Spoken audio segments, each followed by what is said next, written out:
the wedding of the century, I feel.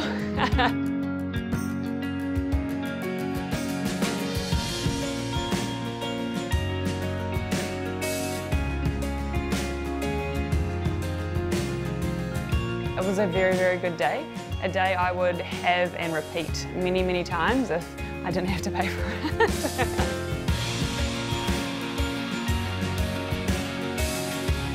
It's just a really good time. You're just there with the people you love, the people you want to share everything with, and then you're marrying your best friend and, you know, your soulmate, man of my dreams.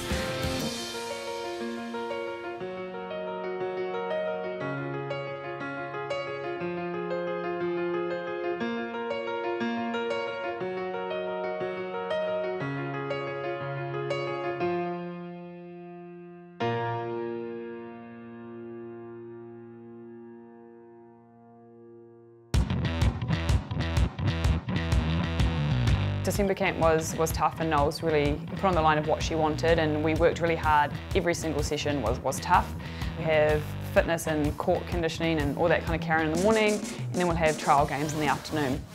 So you really had to get yourself up for a trial game and have to play well to make that January tour.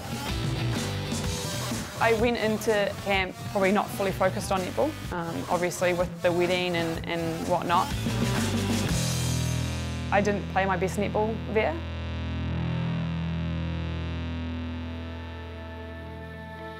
That morning I had coffee with Bailey and Claire, and I said, I'm not in. I just have this really weird feeling, and it's a feeling I've never had before. And I was like, you know, I've always been nervous with team selections, but this one was totally different. I just had this inkling of, I'm done.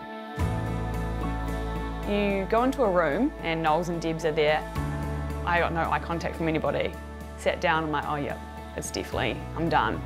And so they both just said that they're not taking me on the January tour.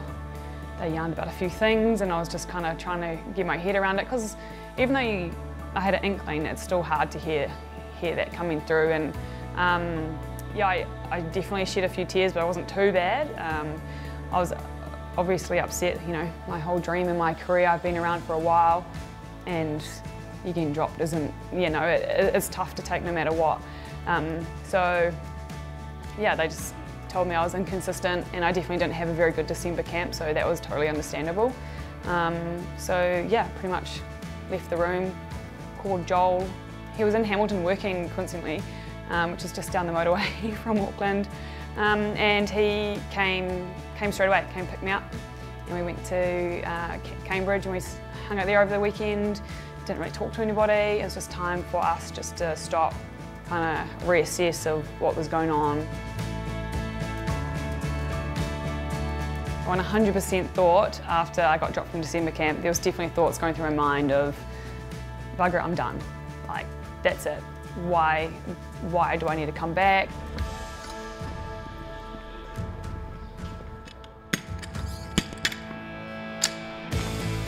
But then I realised I didn't want 2018 to be the year that defined my career, because I knew I had more to give, and I knew I had more to achieve, and having that break made me realise I wanted more out of netball and I wanted more out of life, and I needed to balance things. So I needed my personal life separate, and I needed my netball life.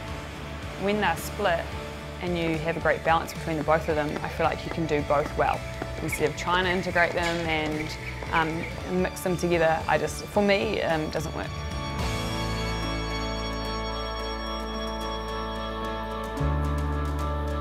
I wanted to play well with my team. I wanted our team to do well and do well together and just enjoy what we had, because it could have been my last season. So every day you go to training thinking, you know, it could be all over very soon. It makes you appreciate things, it makes you want to be there more, it makes you enjoy the company you have, and I feel like with that, I think it made me a better person, probably a better captain as well. Well, if you don't succeed the first time, try again. And that's what the Pulse have done. ANZ Premiership champions for 2019. For me, it was a 10-year journey, 9-year journey. But even for a lot of the others, it was a 3-year journey plus the massive disappointment of 2018. winning in 2019, it was huge for us.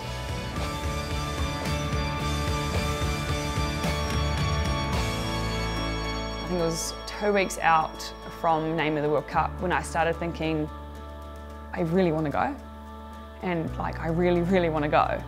And I'll be gutted if I don't go, but I'm still like, but it's okay, because if you don't go, you'll be fine. She talked for about 3 or 4 minutes, and I was like, So it was like the first time I'd been named again. It was awesome, and I was just, yeah, over the moon. It was good. It was a good day.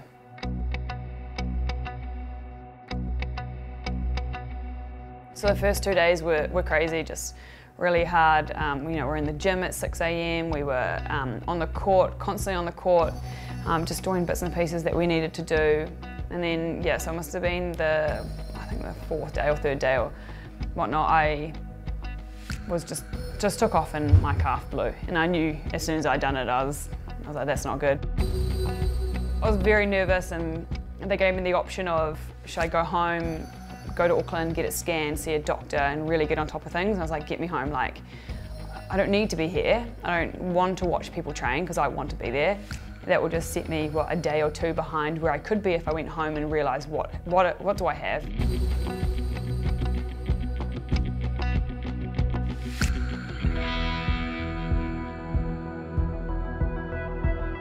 In my mind, I give myself, you're going to be 100% in 3 weeks. You will be 100% in 3 weeks. So I just kept telling myself that, did my exercises, but every time I try to run for the first time and you could feel it, you're like, I can still feel it, is it okay? I was just, oh man, it was just horrible, like, it was horrible. It was really horrible. But when Knowles said that she would take me and Michaela to Colchester, was huge because it gave me another week. If you know Michaela, she is awesome. She took the pressure off others having to overload themselves at training because I couldn't. Michaela said to me, she's like, I want you to make it because this is your time. And I was just like, you know, that's what you want, you know, teammates. I feel like that's what makes us great Kiwis, because she wasn't there for herself. She was there for the team and to help me get there. I think the teams had to be into IFNA on the 9th, and on the 8th, they said, you can come. Oh my goodness, you don't even understand. I don't know, the relief was more than any of the others. It was crazy.